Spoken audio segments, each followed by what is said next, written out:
let's play a game.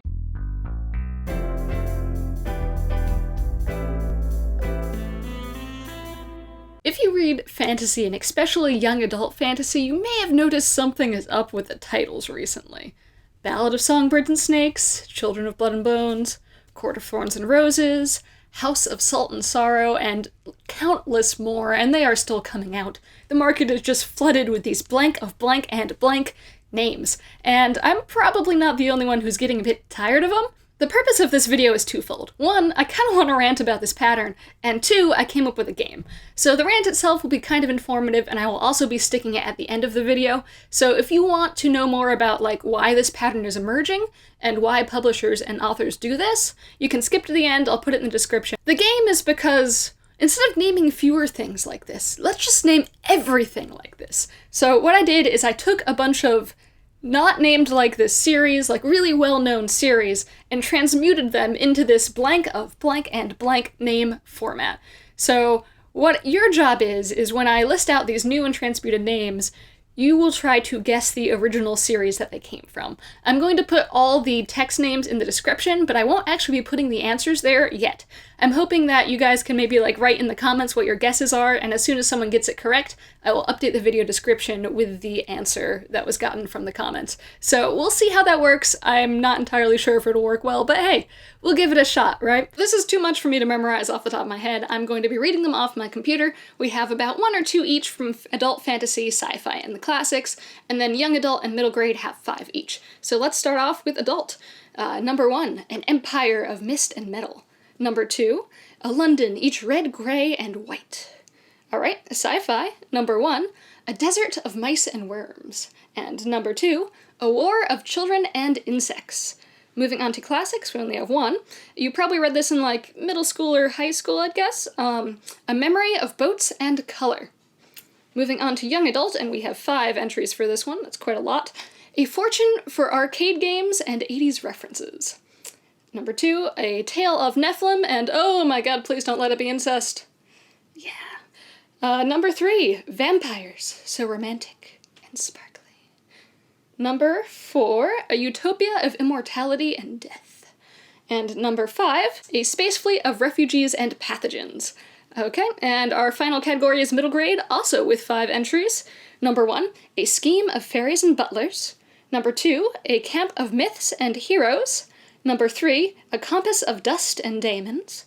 Number 4, orphans, so unfortunate and transient. And number 5, a new mother, so kind and cruel. Yeah, so that's the end of this ridiculous list. I will have all of those in text form in the description if I am unintelligible. Ooh, that was almost unintelligible.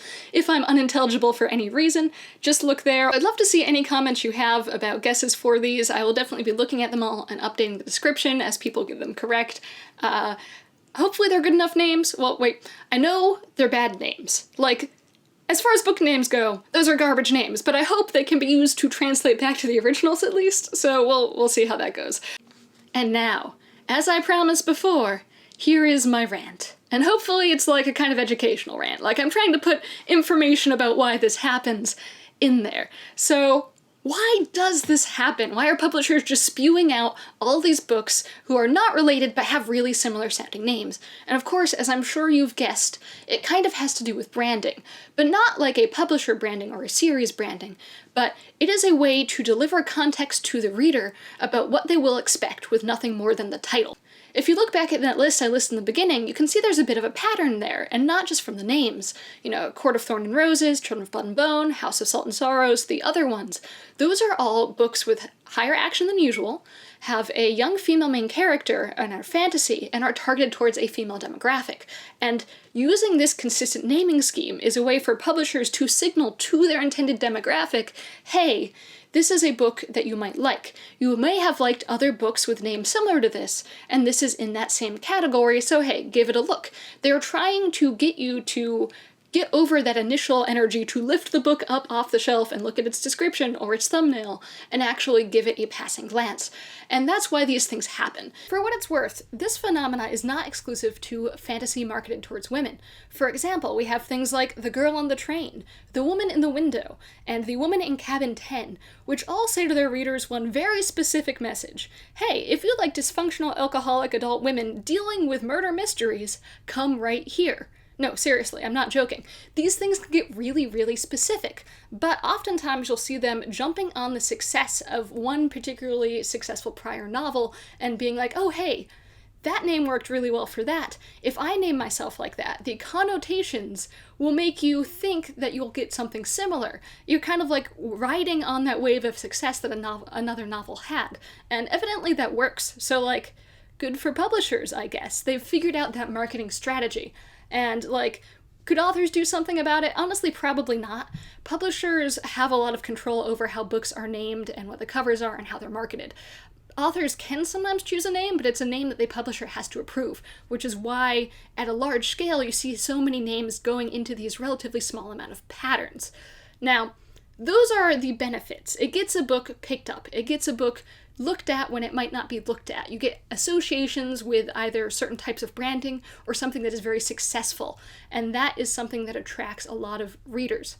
The downside is that everything in that genre can start sounding really, really generic, and when you have it going on to such an extreme degree, like what you're seeing here with the blank of blank and blank in fantasy marketed towards women, is that readers just get burnt out of it. It is noticeably annoying, and it bothers people, and in aggregate, you start having your books seeming bland. The type of books that publishers like putting under these, like, name trend sort of names are often books that they know are going to be middling books. These are books that they want to be boosted up by the success of another book or by associations. This isn't necessarily their biggest standout that they want to put marketing money, like, into, and it's not going to be something that is new and fresh to the genre, because you don't want something like that to have a name that harks back to what is standard in the genre. So a lot of those like big high money books aren't going to be under this name trend.